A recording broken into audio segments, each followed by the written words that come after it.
Então tem certas coisas que não adianta você planejar muito, você pensar com muita racionalidade, você usar vocábulos do tipo uma coisa de cada vez, tempo ao tempo, isso não existe.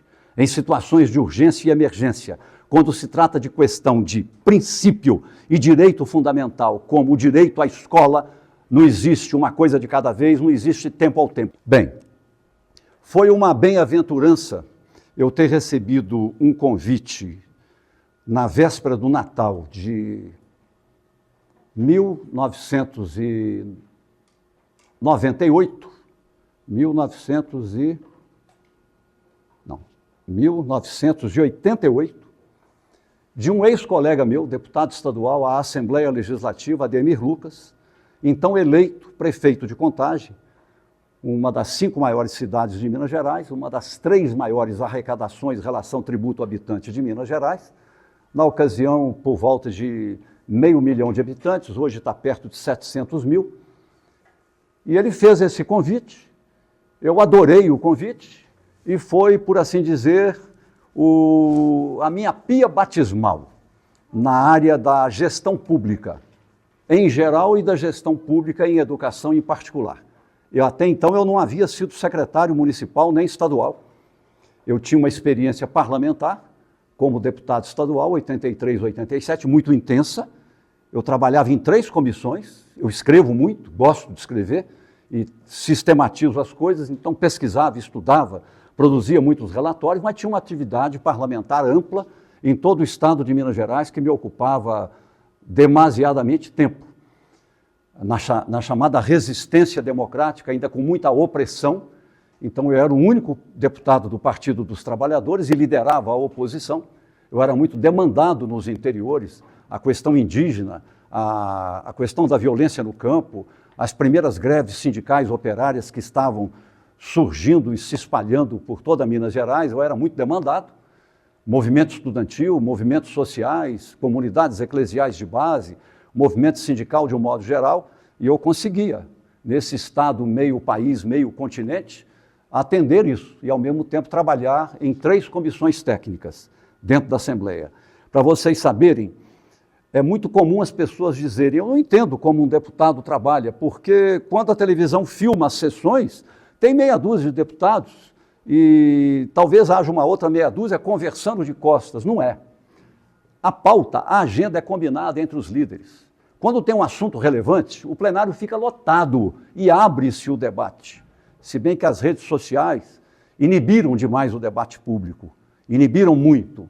Mas o verdadeiro debate no Poder Legislativo, ele acontece de 9 a meio-dia, de 9 a 1h da tarde, nas comissões técnicas. Na terça-feira, na quarta-feira e na quinta-feira, que segundo os deputados estão chegando das bases, e no final da quinta, começo da sexta, estão retornando às bases. É assim no mundo inteiro, é no mundo inteiro. Então trabalha-se muito, ao contrário do que se pensa. Trabalha-se muito, quem tem um mínimo de seriedade. E um deputado é obrigado a participar de 2 comissões. Uma ele é titular, a outra ele é suplente. E a comissão, por mais que você possa ter equipes técnicas, a redação final, ou pelo menos a assinatura final e a responsabilização, cabe ao titular, no caso, o deputado. Então ele tem que se envolver, tem que estudar. E ele é um deputado, às vezes, com uma formação temática ou nenhuma formação, mas ele ora, num ano, ele está na Comissão de Ciência e Tecnologia. Se ele não entende o assunto, ele tem que aprender o básico, pelo menos a linguagem. No ano seguinte, ele está na Comissão de Orçamento, que é das mais difíceis e mais disputadas.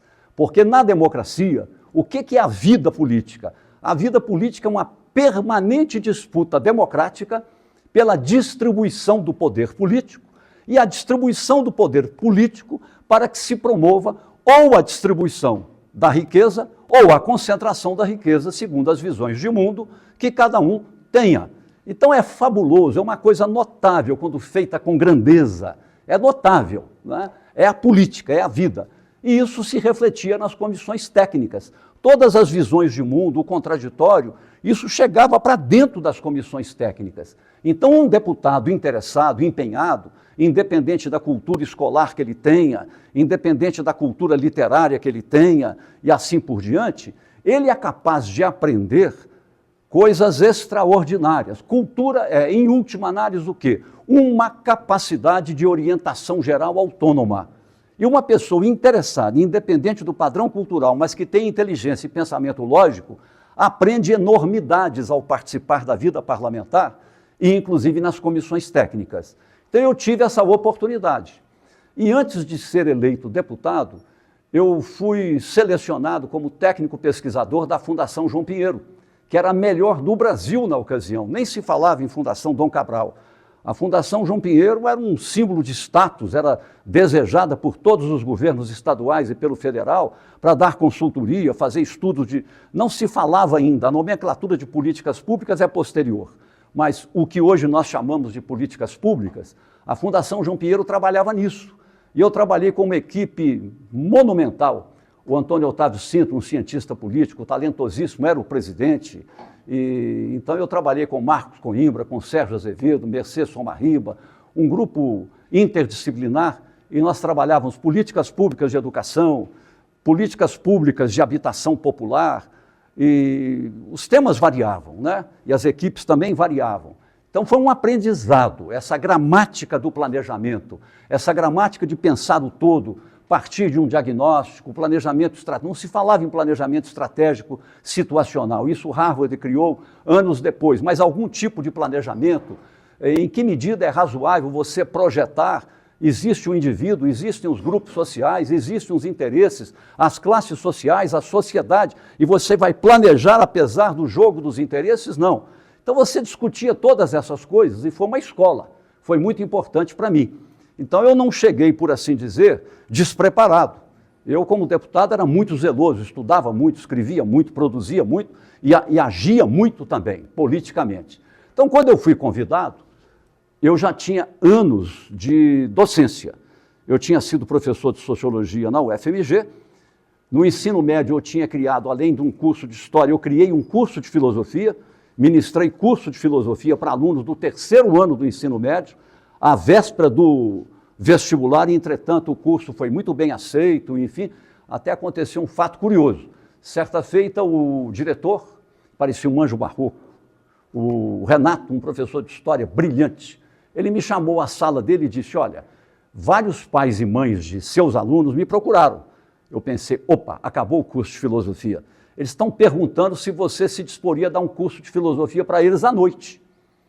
Eu falei, bom, eu dou 5 aulas de manhã, dou 5 aulas à tarde, sou casado e tenho filho, eu preciso viver, não tem como dar aula à noite, né? Enfim, o pior é que depois eu dei aula à noite.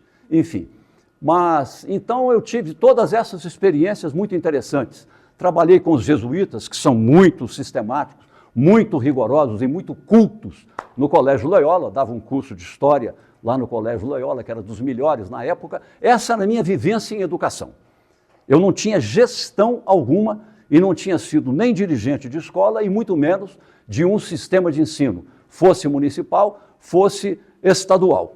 O máximo que eu tinha dirigido era um pré-vestibular, o pré-vestibular Pitágoras, que era muito famoso em Belo Horizonte. Isso. Então eu recebi um convite.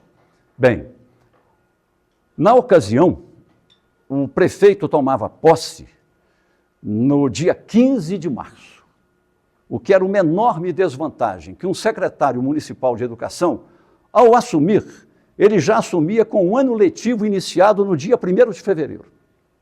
Aí o que eu fiz? Eu me antecipei.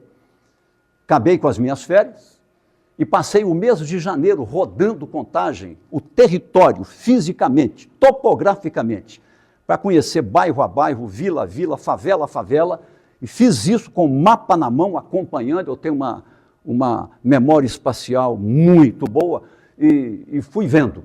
E, ao mesmo tempo, perguntando e conversando, visitava as pessoas certas para buscar as informações. As prefeituras não tinham cultura da escrita, cultura do registro, era a cultura de índio, a cultura da oralidade, ou a cultura da memória. E a cultura da memória não era institucional, ela era concentrada em alguém, em geral uma pessoa aposentada que continuava no trabalho, porque somente ele sabia daquelas coisas. Então estava concentrada em uma só pessoa. Então eu fui descobrindo as pessoas, conversando, para montar um primeiro mapa geral da situação educacional no município de Contagem. Impressionante. aí já entrando no pré-diagnóstico. Até escrevi um artigo recentemente sobre isso e está publicado. Eu vou disponibilizar para vocês depois. Observando contagem, vão contextualizar 1989. O que aconteceu um ano antes? A Assembleia Nacional Constituinte aprovou a Constituição Cidadã, chamada Constituição da Emancipação dos Pobres pelo Ulisses Guimarães. A Constituição Cidadã. O que dizia a Constituição Cidadã no capítulo da educação, composto de 13 artigos? Começa com 205. A educação, dever do Estado, da família e da sociedade, deverá ser provida a todos em cooperação entre os entes federados, que nós somos uma república federativa, a União, os estados e os municípios. Isso abriu um novo paradigma para a educação, porque a Constituição estabelecia que, na linhagem do famoso Manifesto pela Escola Nova de 1932, que foi o primeiro discurso e a primeira conclamação feita na história da educação brasileira, em defesa da educação pública, gratuita, laica e comunitária. Participação da família na escola, 1932. Esse discurso só vai se concretizar pela primeira vez quando um dos pensadores autores do Manifesto de 1932, Anísio Teixeira, que é o maior pensador da educação brasileira em todos os tempos, por enquanto, não estou comparando com qualquer outro, mas o Paulo Freire é o poeta da educação, o pensador de filosofia da educação e uma visão até curricular para a educação é o Anísio Teixeira. O Anísio Teixeira pôs em prática o que havia sido proposto em 32, em 1950, quando ele foi escolhido para o cargo equivalente a secretário de Estado da Educação da Bahia. Ele criou a Escola Parque. A Escola Parque era uma idealização da seguinte ordem: tinham as escolas convencionais no entorno, era o bairro mais pobre e mais negro de Salvador. Eu fui consultor 7 anos na Bahia, 2 anos em Salvador, e trabalhei dentro da Escola Parque, onde tem o bloco Ileiaê, que o Gilberto Gil tocava nele e tal. É o lugar mais negro, mais pobre, mais periférico da cidade de Salvador, ou Caixa d'Água, ou Liberdade. E lá estava a Escola Parque. Tinham 6 escolas convencionais, de salas de aula convencionais, e fez-se um parque, usando uma cobertura vegetal muito bonita, e a concepção que já está implantada é uma grande biblioteca, depois um teatro, e os 2 andares abaixo de teatro para treinamento de aulas de teatro, e abaixo várias salas para danças de todos os tipos, inclusive uma toda espelhada para que os alunos aprendessem balé. Um negócio maravilhoso, 1950. E muito estímulo à escultura em ferro, escultura em madeira, combinações, escultura, modelagem em argila, pintura e também artes e ofícios. Falava-se muito no Brasil nessa época. Artes e ofícios, vários ofícios.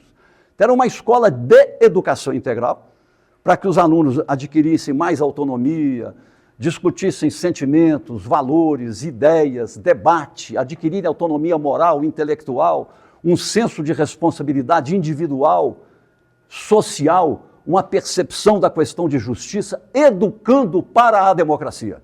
Como é a filosofia pedagógica contemporânea em toda a sociedade democrática, que a finalidade última filosófica da educação é educar para a vida em democracia, o que implica a vida em liberdade, com um senso de justiça, de compartilhamento, com responsabilidade, responsabilização e, tanto quanto possível, ética. Né?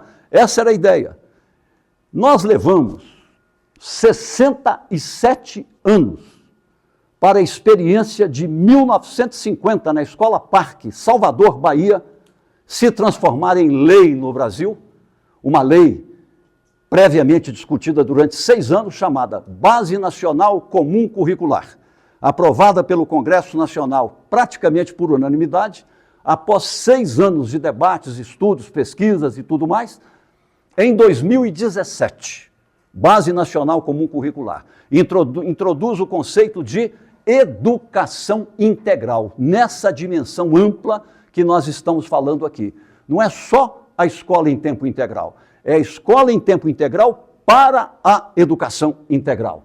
É tão importante a dimensão cognitiva, o aprendizado de linguagens, da matemática, das ciências da natureza e as ciências humanas, mas também educação dos sentimentos, educação de valores, a capacidade de discernimento, de julgamento próprio, de autonomia moral e intelectual e formação de valores para a vida em liberdade na democracia, levando em conta que o outro existe.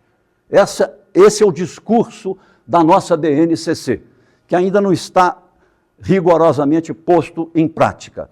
Só que nada disso estava disponível para nós naquele momento em que eu assumi a Secretaria Municipal de Educação. Mas eu dei duas sortes. A primeira é a Constituição aprovada. Ela fazia esse discurso que eu acabei de mencionar, que é uma responsabilidade compartilhada do Estado, quer dizer, União, Estados e municípios, das famílias e da sociedade. Sociedade, seus múltiplos atores, igrejas, associações de bairro, sindicatos, grupos empresariais, empresas, enfim, quaisquer cooperadores que a isso se dispusessem, poderiam ser parceiros da escola na ideia de gestão com compartilhamento e a cooperação da sociedade através de conselhos escolares ou colegiados escolares. Isso foi uma ideia luminosa que deu suporte porque estava constitucionalizada e, portanto, cabia a cada um de nós cumprir. A segunda sorte que eu dei foi logo um ano após o meu primeiro ano de secretário municipal de educação, quando a Organização das Nações Unidas reúne pela primeira vez a primeira Conferência Mundial sobre Educação para Todos e Todos pela Educação, na cidade de Bangkok, capital da Tailândia. 157 nações foram signatárias e participaram, entre elas o Brasil.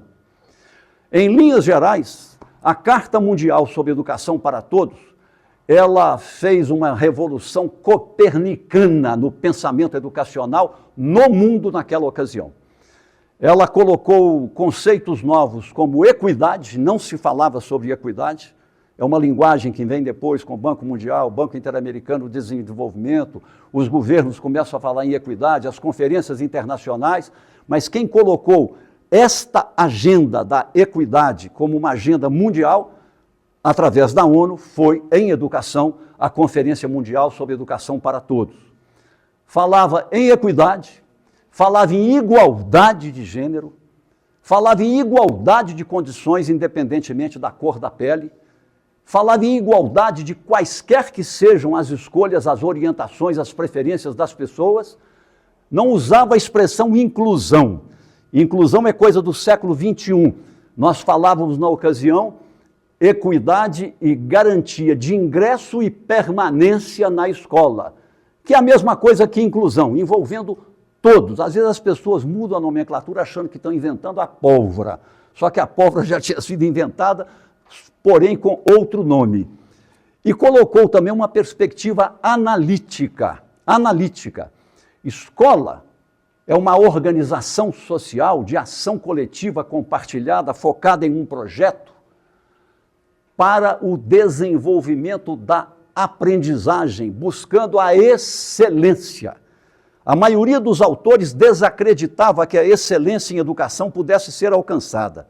Essa maioria estava tão equivocada porque era uma pressuposição sem sustentação empírica, sem sustentação na observação metódica da realidade, que hoje nós temos aqui no nosso Brasil. O Ceará é o melhor estado em educação básica e tudo começou num município chamado Sobral, de 215 mil habitantes, no noroeste do Ceará, perto da fronteira com o Piauí. Das 100 melhores escolas do Brasil hoje, 70 encontram-se no Ceará e no Piauí. Todas nordestinas, as melhores, em 100. Tudo começou lá fazendo exatamente essas coisas. E a excelência é de tal ordem que o Índice de Desenvolvimento da Educação Básica, o IDEB, que mede a qualidade do aprendizado do aluno brasileiro no ensino fundamental 1, primeiro ao quinto, fundamental 2, sexto ao nono, e ensino médio, numa escala de 0 a 10, o IDEB de Sobral, nos anos iniciais, crianças de 6 a 10 anos, é 9,6. São 30 mil alunos. Filho da faxineira que varre a rua, filho do operário, filho da comerciária, filho do motorista de ônibus, filho do empresário, filho do médico, filho do professor universitário, que agora todo mundo colocou os seus filhos nas escolas públicas municipais, que são as melhores do Brasil. Os alunos sabem tudo, alcançaram a excelência. Então, uma coisa é você achar, a outra coisa é você pensar, formular hipótese e, desimpedido de pressupostos rígidos, procurar evidências para isso. A excelência é perfeitamente alcançável. Aliás, o impossível é apenas aquilo que nós ainda não tivemos a coragem para experimentar realizar. É apenas isso. No fundo, o impossível não existe, salvo aquilo além das possibilidades da razão, né? Enfim. Então, eu dei essa sorte de conviver, um ano após o meu ingresso como secretário municipal de Educação de Contagem, com essa cultura nova, essa visão nova sobre educação, que veio da Conferência Mundial sobre Educação para Todos, e foi nos ensinando a trabalhar analiticamente, focar no aluno, enfocar no aprendizado, pensar a escola como ambiente de aprendizagem e não escola como instituição de desenvolvimento social, que a escola que pode ser tudo para todos, ela é tudo, menos escola. Ela vai fazer política de saúde, vai fazer política ambiental, vai fazer política social, vai fazer política de assistência, vai fazer política disso e política daquilo. E em que momento que haverá foco e enfoque no aluno e a dedicação prioritária do diretor, do pedagogo, no aprendizado dos alunos. Então, uma instituição, ela tem que ter o seu perfil, os seus propósitos muito claramente delineados. Isso eu fui aprendendo imediatamente. Agora eu volto empiricamente à contagem que eu encontrei na hora que eu assumi como secretário. Eu observei em janeiro, observei em fevereiro, completamente assim, indagando como será possível sair desse cipoal de calamidades. Olha bem, uma das 3 cidades mais ricas de Minas. A concepção urbanística que modernizou Contagem na década de 70, quando foram criadas as regiões metropolitanas, e uma delas foi a de Belo Horizonte, incluindo Contagem e mais uns 20 municípios, concentrou a modernização urbana, sobretudo na questão viária, nos bairros de classes médias, que era o núcleo mais urbanizado da cidade. E tudo se fez em função disso. E na ocasião, havia um estímulo muito grande de política industrial para industrialização. Então havia muito incentivo à criação de parques industriais. Havia uma companhia de distritos industriais em Minas Gerais, criada pelo Israel Pinheiro, no final dos anos 60. Companhia de distritos industriais, recursos disponíveis no BNDES para financiamento de novas indústrias, enfim. E o planejamento urbano de Contagem, na verdade feito de fora para dentro, cercou o tecido urbano da cidade de distritos industriais, 6 distritos industriais. 6. Nesses distritos industriais instalaram-se dezenas de transportadoras, não havia a palavra logística. Isso é coisa muito recente. Nenhuma empresa de logística, de transporte, nada. Transportadoras e mais transportadoras no tecido urbano, na malha urbana, onde estava concentrada a classe média. Então, as classes médias em Contagem e a classe operária de fábrica, a classe operária com carteira do trabalho, que não era emprego informal, não era emprego sazonal, que tinha casa própria, elas ficaram, por assim dizer, com um anel de distritos industriais e de transportadoras. E de fora disso, vilas e favelas nos fundos de vale e tudo mais.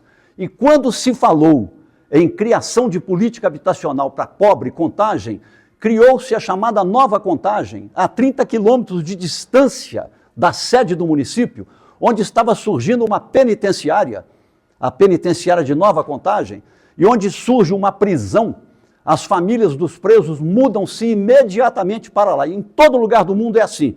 E acaba se formando um bairro a partir da prisão. Quando a escola chega, a escola é a civilização chegando onde ainda ela não existia. É uma coisa impressionante. E intencionalmente a pobreza foi exportada para permanecer invisível e não se misturar com as classes médias em Contagem. E foi para Nova Contagem. O resultado dessa história toda foi o seguinte, que eu observei. Havia mais escolas estaduais do que municipais. As escolas municipais, como eram muito poucas, elas funcionavam em 3 turnos diurnos, 7 às 10h30. Hoje se fala em tempo integral. 10h30 todo mundo saía. 11 às 2h30. 2h30 todo mundo saía. 15 às 18h30. 3 turnos. As salas de aula tinham, em média, 45 alunos. 45 alunos. Uma cidade de classe média baixa, pouca classe média média e muita gente pobre, não havia nenhuma escola, nem estadual nem municipal, aberta à noite. Portanto, o estudante concluinte dos anos iniciais que quisesse fazer o antigo ginásio, hoje correspondente à segunda parte do ensino fundamental, 6º ao 9º ano, se trabalhasse, ele não tinha chance, porque não havia oferta de escola noturna.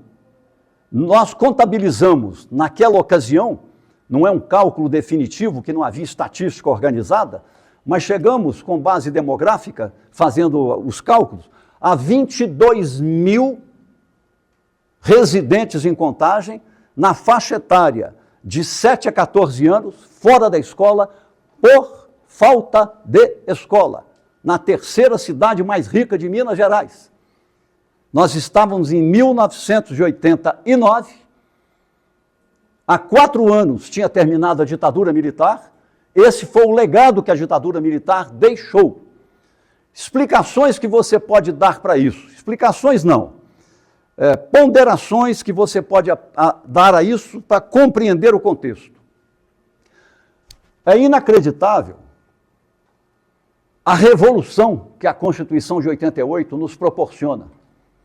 Ela estabeleceu num dos artigos do capítulo da educação que, doravante, estados e municípios estão obrigados, obrigação constitucional, obrigados a investir o mínimo de 25% das receitas correntes líquidas em educação e prestando contas ao Tribunal de Contas. Se não investir, não recebe recursos federais e assim por diante. Vocês têm ideia de quanto é que o Brasil, historicamente, investiu até 1988, estados e municípios em educação básica? A economia da educação não tem um consenso, não fechou esses cálculos, mas há uma aproximação.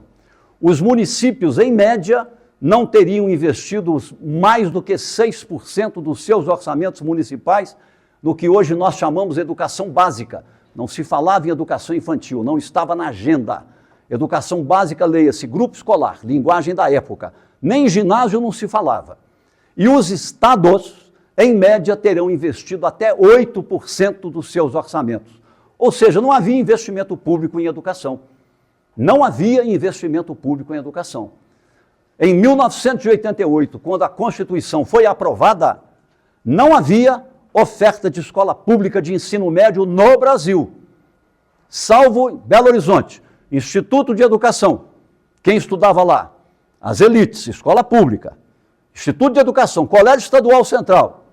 Eu fiz vestibular, eram 94 pessoas por uma vaga. Era Milton Nascimento, a filha do banqueiro Magalhães Pinto, só a elite estudava no Colégio Estadual Central. O Colégio Marconi, na Avenida do Contorno, e o IMACO no Parque Municipal. Acabaram as escolas públicas de ensino médio em Belo Horizonte. Que tal? A pessoa concluiu o antigo ginásio, hoje ensino fundamental 2, o 9º ano, ficava à margem da vida porque não tinha escola pública para entrar e não tinha dinheiro para pagar. Quem pagava eram as escolas católicas, uma ou outra protestante, era renda de classe média média com aperto e classe média alta com folga. Classe média baixa e pobre não tinham acesso ao ensino médio. Vocês vão ver depois, quando chegar na parte do Estado, o que eu vou falar. Então eu encontrei um quadro assim. Contraditório em Contagem. 22 mil crianças fora da escola por falta de escola. Os que estavam escolarizados eram 3 turnos de 3 horas e meia, inclusive o horário de recreio, com 40 a 45 alunos em sala de aula.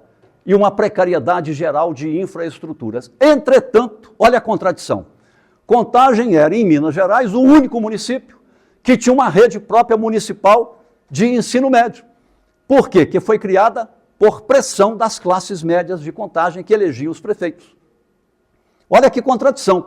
Então, as classes médias, inclusive eu estou chamando aí a classe operária de fábrica, com carteira de trabalho, com anos de trabalho, com casa própria, dessa classe média mais baixa, mas aí estou colocando na classe média. Essa estava assistida, só que ela não era a maioria da população, que com as migrações campo-cidade ainda acontecendo, em função da industrialização que acelerava muito na época, o que você tinha era a periferização das populações. 22 mil crianças fora da escola por falta de escola, superlotação e irracionalidades. Bom, eu me aproveitei do fato dos 25% cravados na Constituição, conversei com o prefeito, era meu amigo, fomos colegas, eu falei, Ademir, isso aqui não pode ter gradualismo. A Constituição está aqui, está aqui. Nós não podemos investir 25%, nós temos que subir isso para 32%, 35%, eventualmente 38%.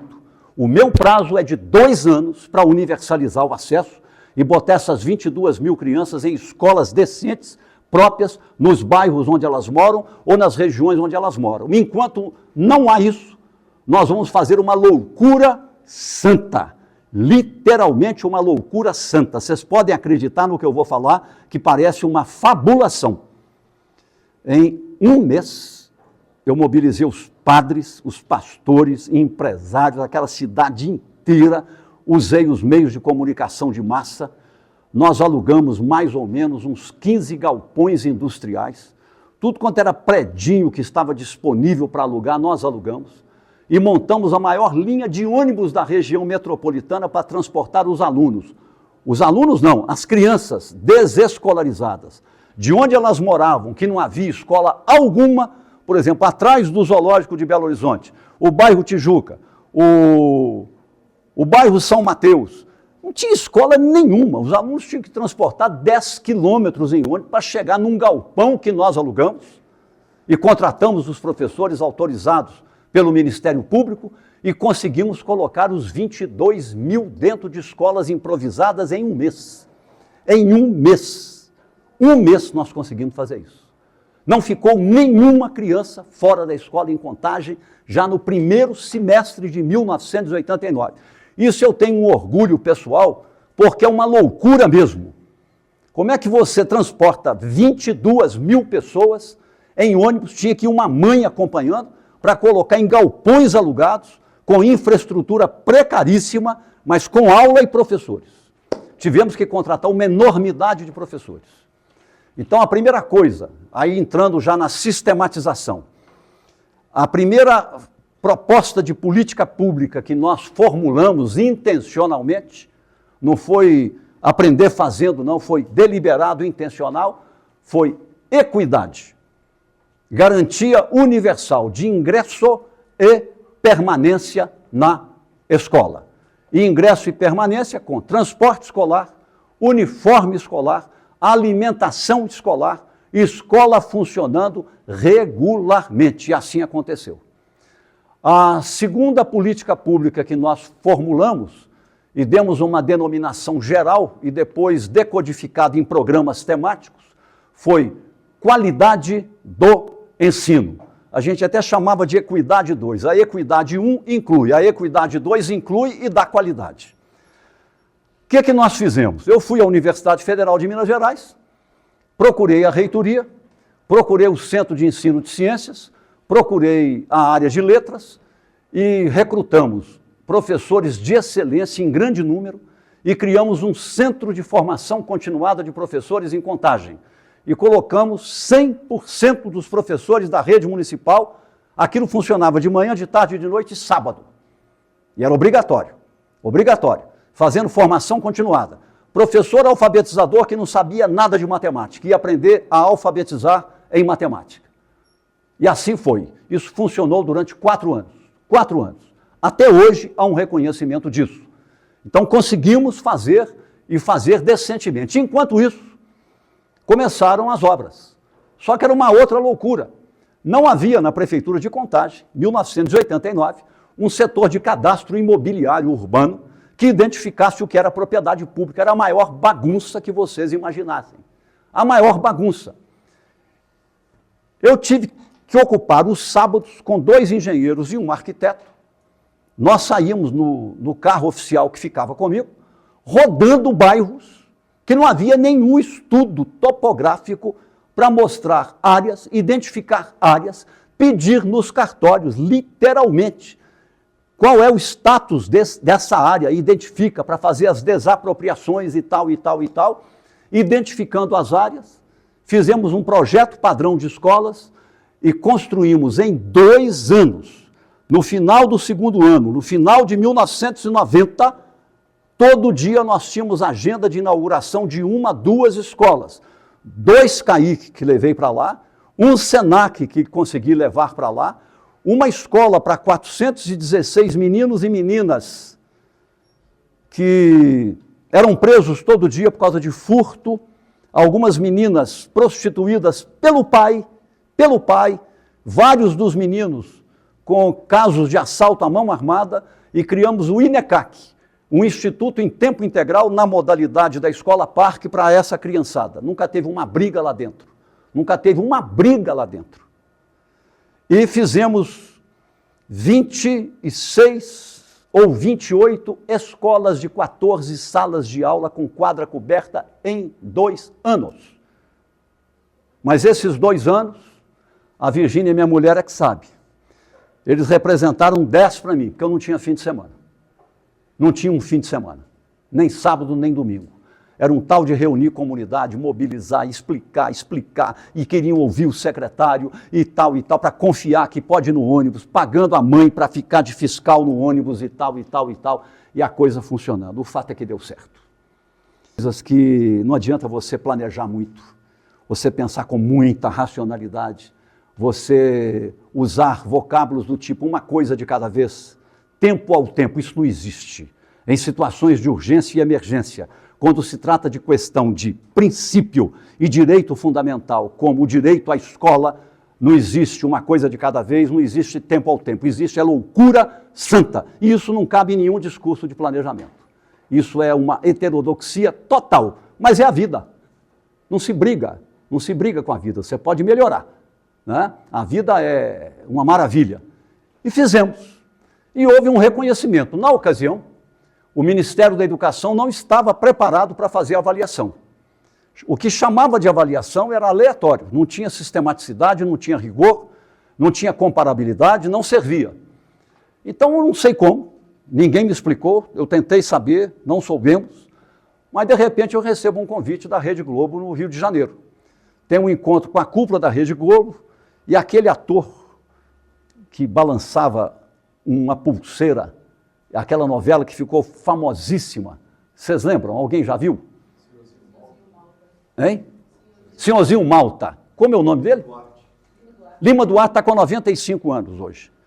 Aí eu tive uma conversa com o Lima Duarte. Fizemos 3 gravações, de 2 ou 3 minutos cada uma, que saíam no domingo, eu não sei se o nome já era Fantástico, falando da experiência de educação em Contagem. Então virou uma coisa nacional. E comecei a receber visita. Essa altura eu já tinha sido eleito presidente da União Nacional dos Dirigentes Municipais de Educação Regional de Minas Gerais. E comecei a receber as pessoas dizendo, o que nós fizemos foi isso. Não está em manual, não tem nada, por enquanto, escrito. Nós temos os programas e tal, temos o acompanhamento, as técnicas de monitoramento, o que é que está acontecendo, e o aprendizado está acontecendo. E, de modo que, do ponto de vista da equidade, nós resolvemos tudo, acabamos com os 3 turnos, acabamos com turma de 45 alunos, ficaram turmas de 25, um turno de manhã, um turno à tarde, abrimos 10 escolas noturnas, pusemos ordem na casa, espalhamos as escolas por Contagem e garantimos a equidade espacial, territorial, de classes sociais e com qualidade. Fizemos isso. O que nós não conseguimos fazer? Eu sempre valorizei muito o que é chamado de desenvolvimento profissional. Eu queria ter uma política sistemática de desenvolvimento profissional em Contagem, não consegui. A única coisa que nós fizemos foi a formação continuada em serviço. Eu queria trabalhar com avaliação de desempenho, com metodologias confiáveis que todo professor dominasse. Eu faço muito isso. Eu pego teoria, o que eu sei fazer bem em educação é pegar teoria e transformar em metodologia. Pegar teoria e criar índice.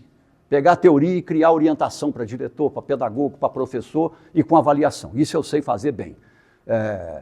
Eu não sou um teórico da educação, mas essas coisas é o que eu faço melhor. E formar as pessoas. Eu trabalho muito em formação de diretor, formação de pedagogo. Amanhã mesmo eu vou estar aqui formando diretores, pedagogos da Rede Municipal de Ouro Preto, de quarta a sexta-feira. É o meu trabalho habitual. Então, no desenvolvimento profissional, fizemos a formação continuada em serviço. Na área da gestão, criei um programa que depois na Secretaria de Estado da Educação ele recebeu o nome de PROCAD, que era foco no diretor de escola. Formar diretor de escola em serviço. E criei, aí foi uma criação minha, uma modalidade de escolha de diretor de escola. Eu não aceitava nomeação política, definitivamente. Se tivesse que ser nomeação política, eu ia renunciar.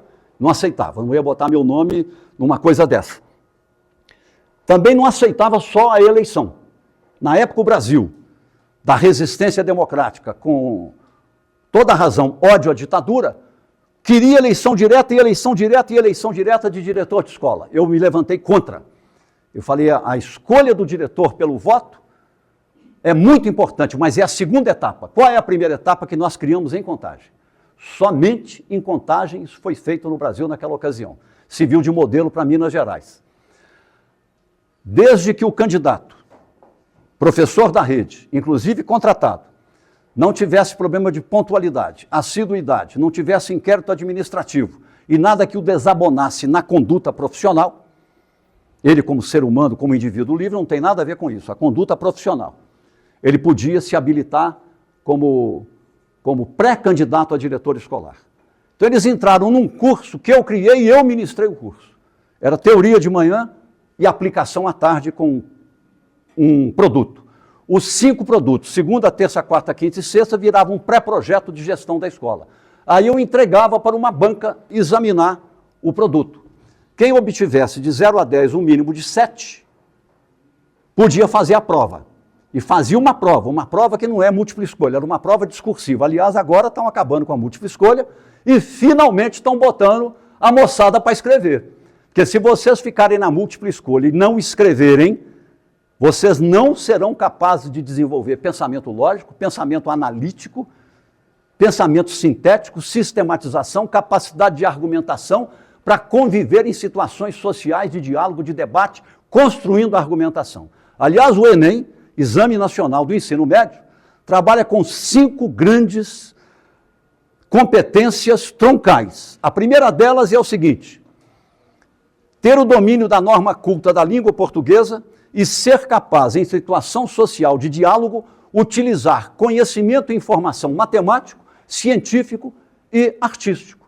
Vocês não estudaram 9 anos de ensino fundamental? Matemática, língua portuguesa, ciências da natureza, geografia e história, mais 3 anos de ensino médio, são 12. Como é que um aluno de ensino médio não é capaz de fazer um discurso eloquente, bem argumentado, com lógica, em defesa da vacina? Por exemplo, para mostrar para os, por assim dizer, que vivem nas sombras, não é? A importância da vacina, a validação do conhecimento científico. Se um aluno do ensino médio não é capaz de fazer um discurso com uma argumentação compreensível e inteligível, fracassou o ensino médio. E hoje no Brasil o aluno do ensino médio não faz esse discurso. Não faz. Lê e lê mal e raramente escreve. Isso antes das redes sociais. Após e durante redes sociais, a coisa piorou, né?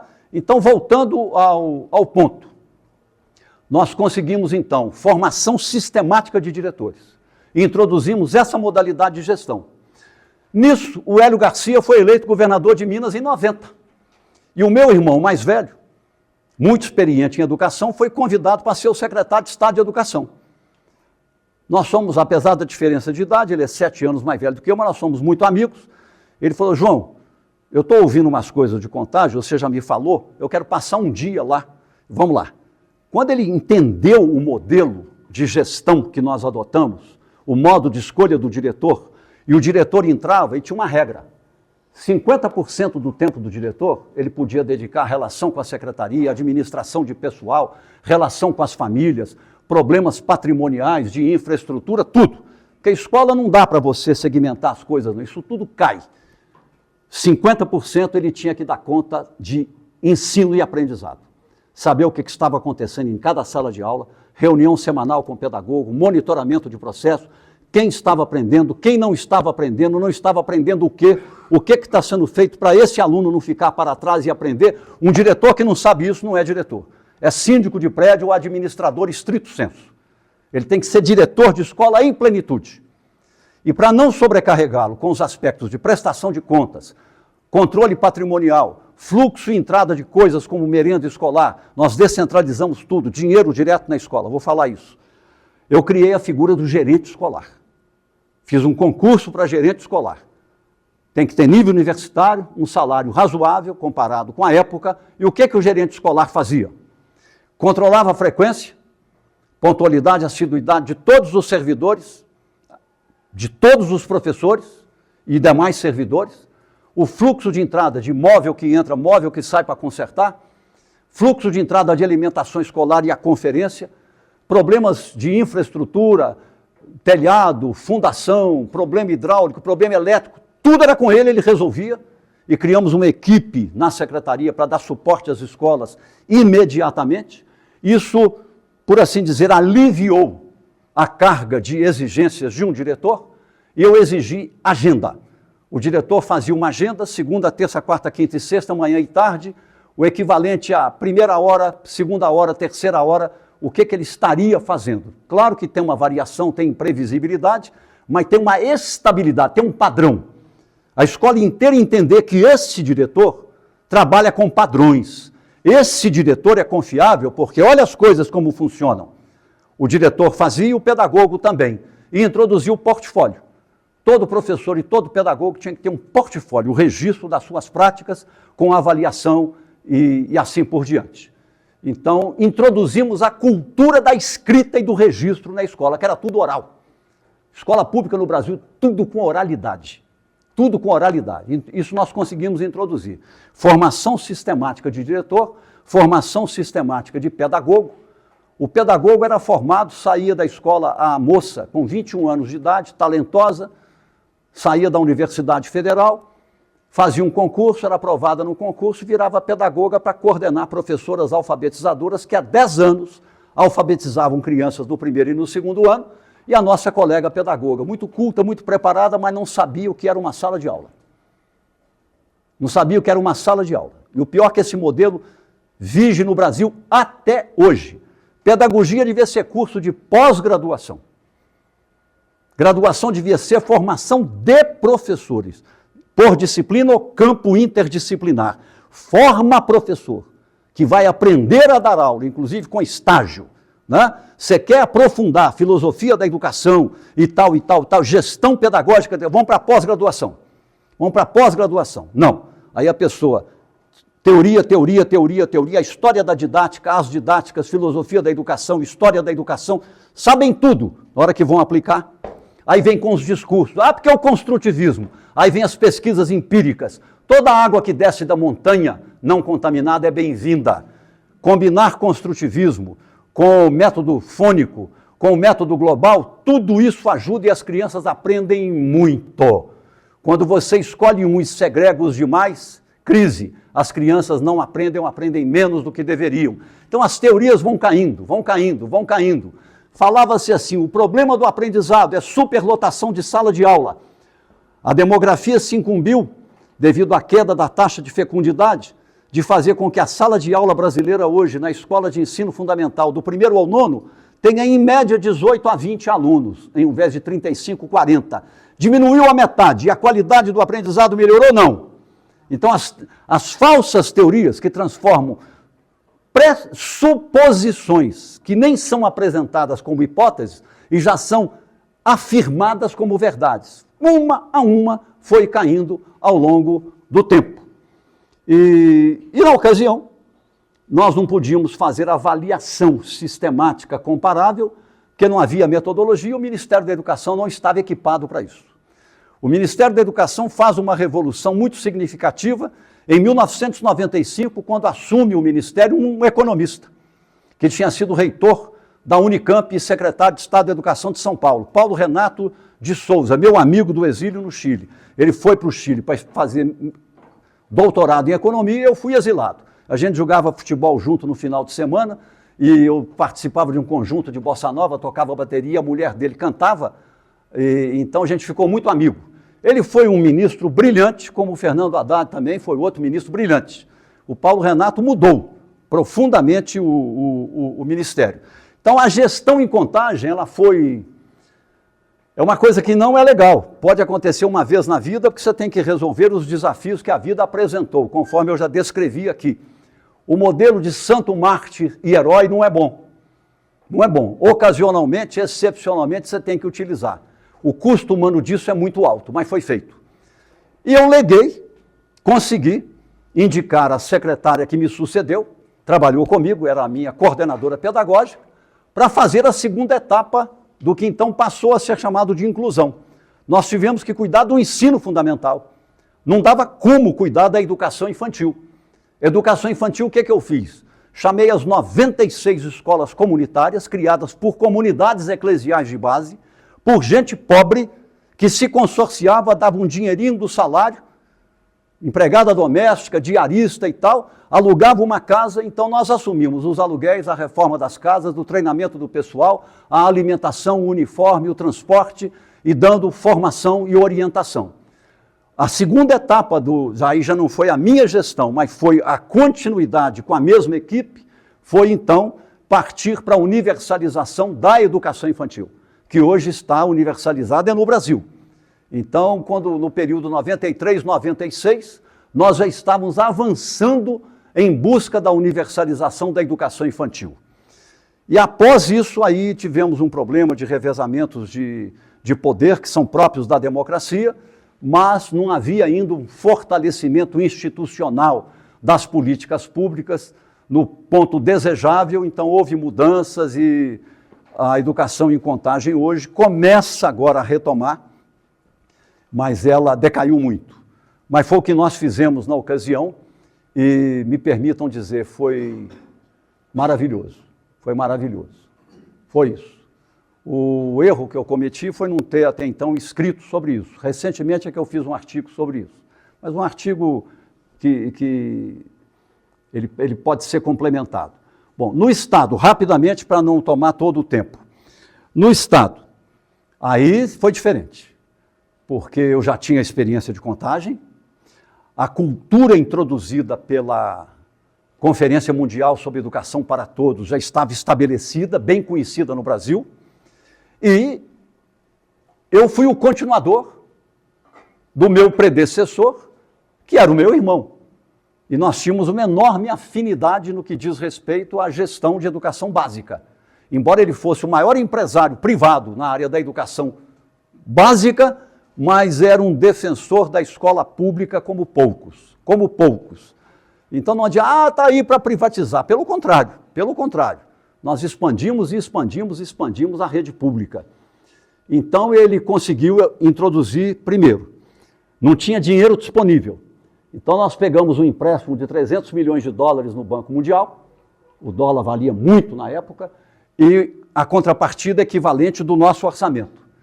E focamos em quê? Formação de professores. Criamos o maior programa de formação de professores do Brasil, chamado PROCAP.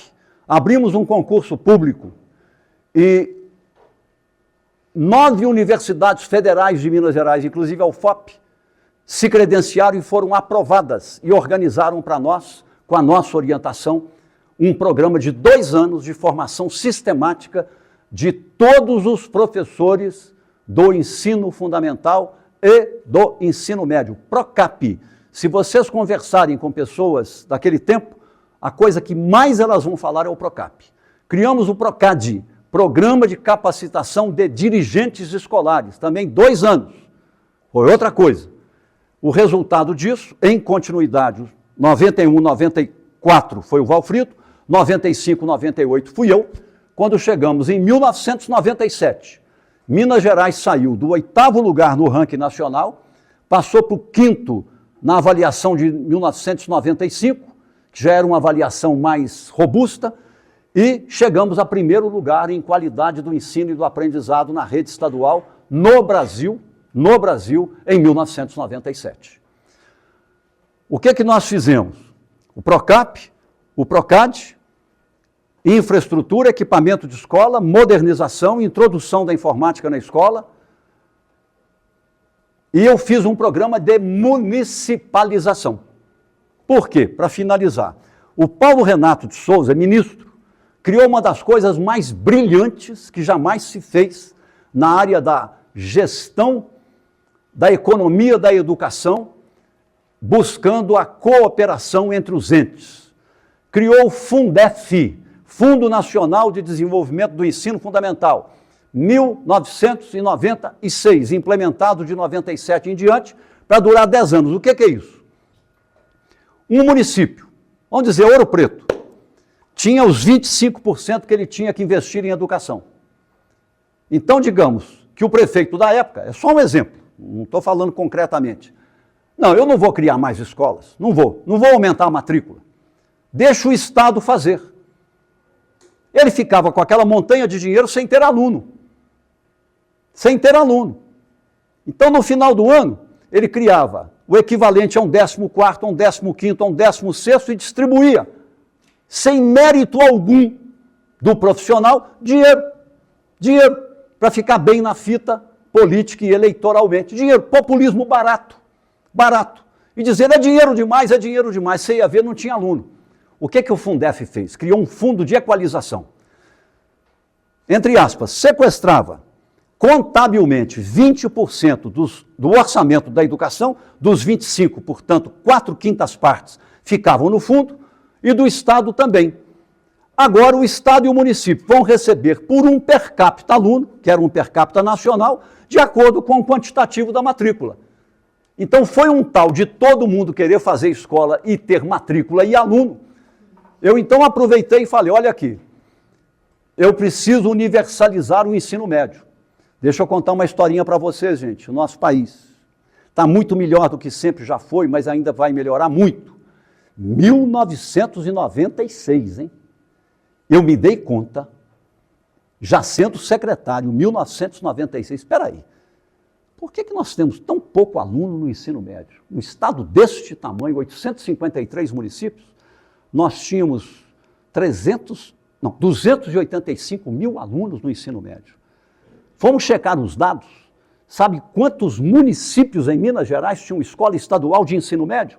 Menos de 300 de um total de 853. Mandei fazer um levantamento de capacidade ociosa à noite e à tarde nas escolas estaduais existentes, que não havia tempo para construir, e eu não queria também duplicar meio para o mesmo fim, que seria uma irracionalidade e um desperdício de recurso público.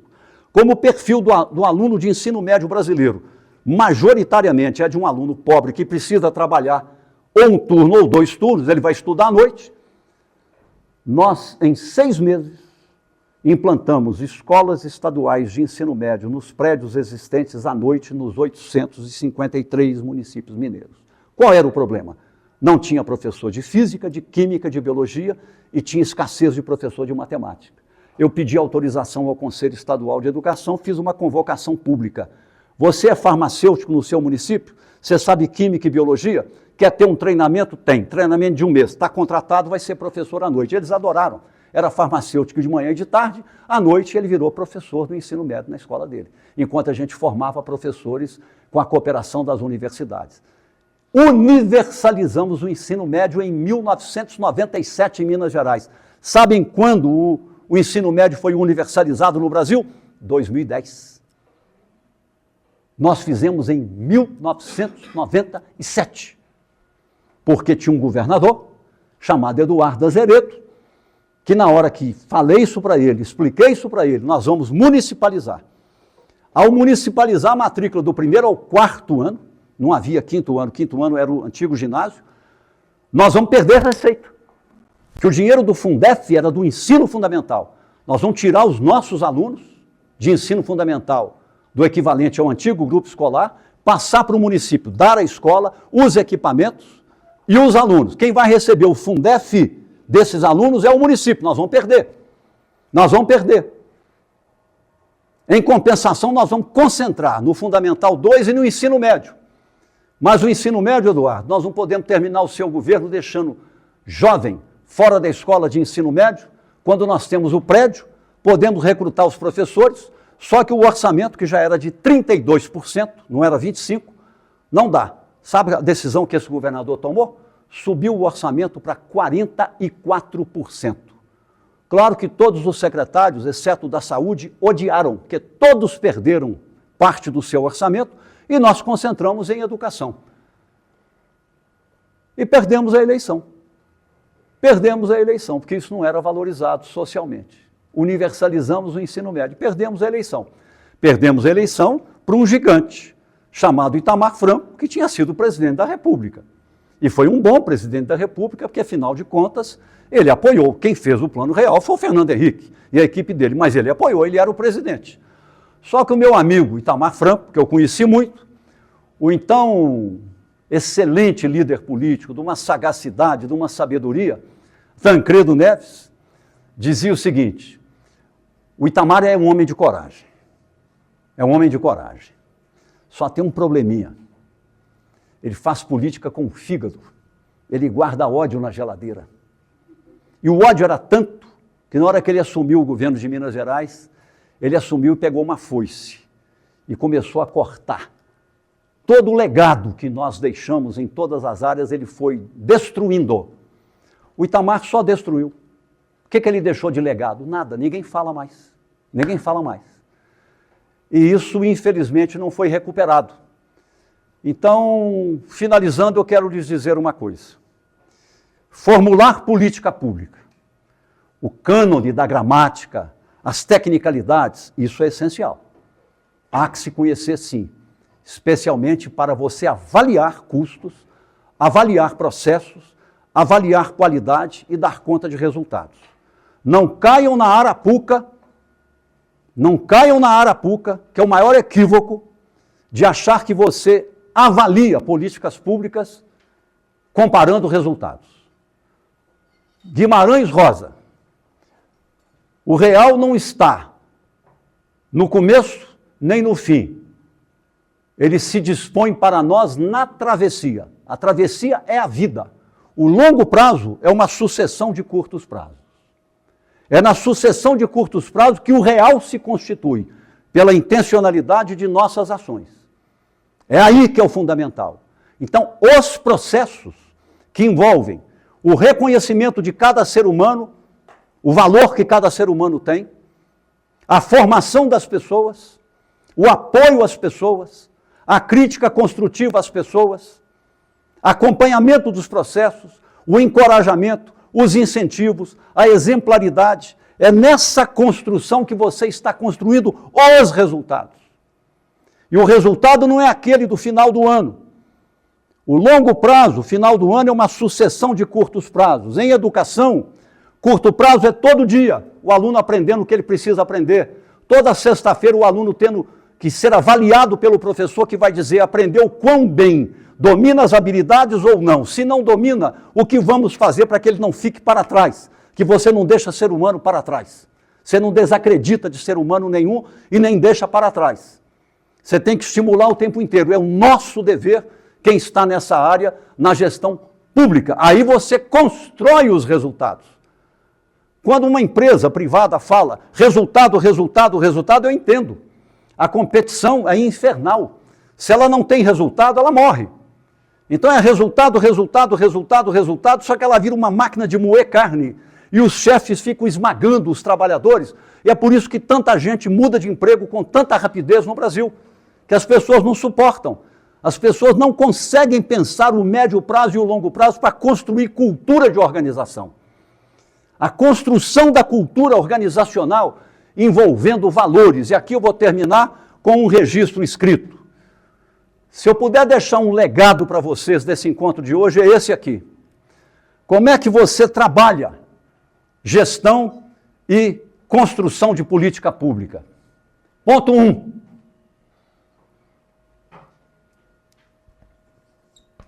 Isso aqui foi lendo o livro Uma Teoria da Justiça, um livro muito difícil, de John Rawls, que eu aprendi isso.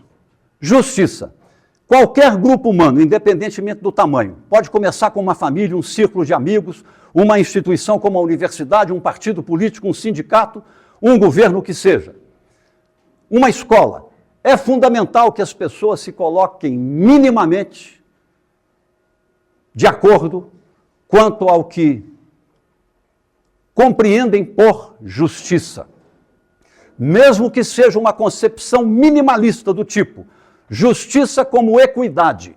Os mais desiguais serão atendidos com mais pessoas e mais recursos ao mesmo tempo, porque são desiguais.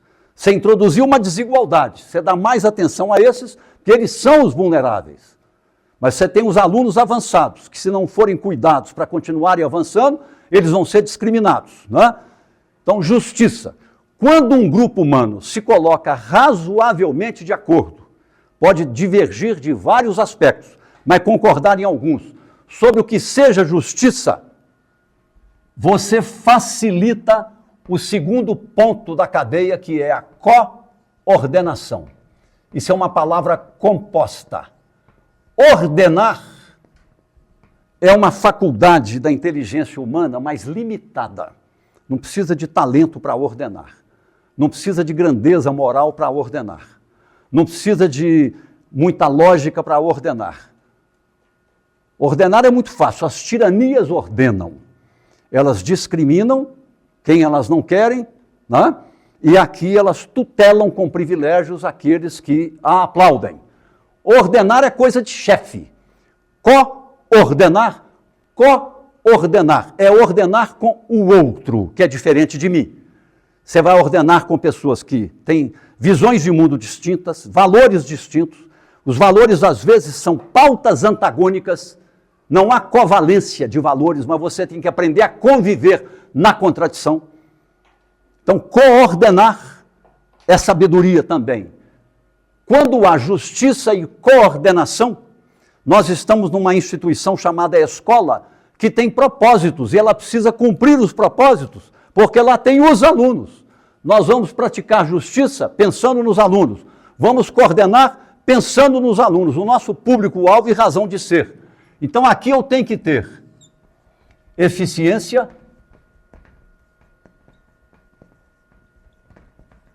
eficácia, eficiência, fazer bem. Eficácia, fazer bem a coisa certa. E efetividade, resultados. Isso aqui resulta em projeto, que em educação a gente chama de projeto político, pedagógico da escola. Político por quê? Porque envolve a comunidade, envolve a articulação ampla com os outros. Quando essa trindade acontece, A, B e C, as relações não são somatórias, elas são multiplicativas. Uma implica o fortalecimento das demais. Quando justiça, coordenação e eficiência, eficácia e efetividade acontecem, a instituição aumenta a coesão interna, a estabilidade de relações entre as pessoas. Eu moro no bairro tal, no extremo da cidade. A escola onde eu trabalho é no bairro qual, no outro extremo, mas eu não quero sair daqui. Aqui eu sou visto, cuidado, valorizado, aqui eu aprendo, aqui eu convivo, aqui eu formei amigos, aqui eu formei uma trajetória. É muito bom estar aqui, um sentimento de pertencimento. As pessoas ficam. Se o capitalismo entendesse isso, ele seria mais produtivo, muito mais produtivo do que ele é, mas não entendem, eles se perdem nessa perdição da pulsão pela competição, né? Que é o que a filosofia moral e a própria teologia chamam de ganância. Tem, enfim, justiça, coordenação, eficiência, eficácia e efetividade. Não adianta o discurso maravilhoso de justiça e a teoria geral de coordenação. A questão é, está resolvendo os problemas?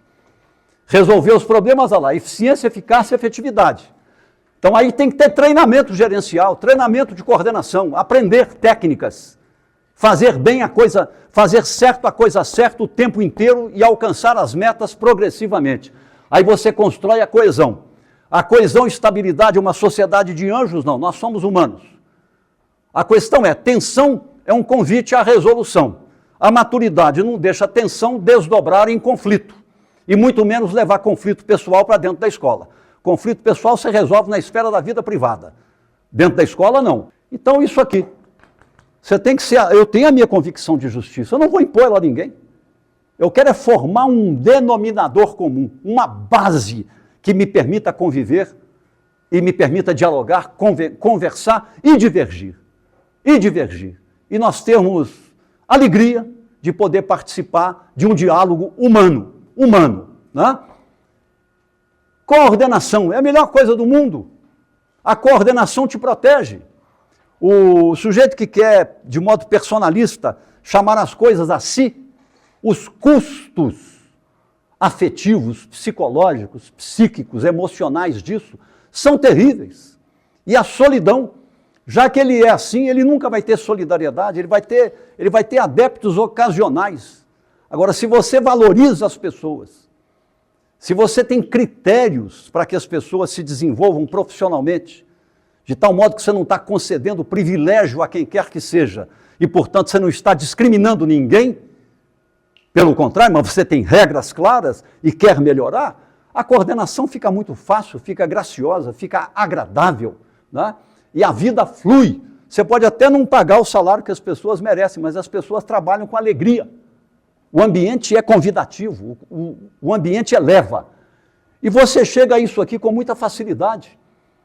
Aqui tem as tecnicalidades, tem que aprender todas elas mesmo, eficiência, eficácia, efetividade, fazer planejamento estratégico situacional, fazer monitoramento de processo e assim por diante, né? Monitorar se o caminho está certo e a meta vai ser alcançada e assim por diante. E a coesão, e cuidar disso aqui. Socializar as informações, transferir responsabilidades. Por exemplo, o meu irmão assumiu a Secretaria de Estado de Educação, ele fez uma coisa maravilhosa, que o Paulo Renato literalmente copiou o que ele fez. Tinham 4 galpões no anel rodoviário, com geladeira, fogão, tudo para a escola em Minas Gerais inteira. E uma frota de caminhões. Ele leiloou tudo. Pegou o dinheiro, sabe o que ele fez? Criou conta bancária das escolas, viraram unidades executoras, descentralizou com base num per capita aluno pelo número de alunos, treinou os diretores, aprovou com o Tribunal de Contas e o colegiado escolar ajudava a executar o plano de gastos da escola. A escola comprava 3 vezes mais porque os comerciantes locais conhecem, são amigos, são vizinhos e tal, vendiam. A escola passou a ter geladeira, fogão, televisão, isso e mais aquilo, fazer sua reforma, até 350 mil reais, por exemplo, era dinheiro na escola, ela fazia uma tomada de preço simples e fazia a reforma do telhado, reconstruía um muro e tal. Se fosse esperar a Secretaria de Estado de Educação abrir uma licitação e ia demorar 2 anos, estragava uma geladeira, tinha que trazer para Belo Horizonte, consertar e voltar. 6 meses. Acabamos com isso. Ele acabou com isso. O Paulo Renato viu, copiou. E o que o Paulo Renato fez? Em janeiro de 1995, instituiu a unidade executora e botou dinheiro direto na escola, na mão do caixa escolar de todas as escolas públicas do Brasil. Teve prefeito protestando porque ele perdeu o domínio sobre a escola. O diretor estava muito fortalecido. Então é a vida, é isso, a gente vai aprendendo, mas estamos no rumo. E por fim, o Brasil fez da Constituição até hoje a primeira revolução educacional. Hoje está tudo universalizado. O espalhamento de universidades, vocês não têm ideia, no meu tempo eram 285 mil alunos. Hoje são quase 8 milhões, 2 milhões e meio nas federais. Cada federal tem 3, 4 campos. O Lula criou 19 universidades federais e agora está criando 100 sistemas de Cefet e IFET. E o IFET implantado, ele vira universidade depois. Então, isso está acontecendo. As pessoas não veem, não valorizam, não enxergam as mudanças que estão acontecendo. Tem que começar a Revolução 2. O Ministério fez o papel dele. Quem faz a Revolução 2 em educação básica é município e Estado. Que a gestão de escola e de rede é município e Estado, não é federal. Quer melhorar a qualidade.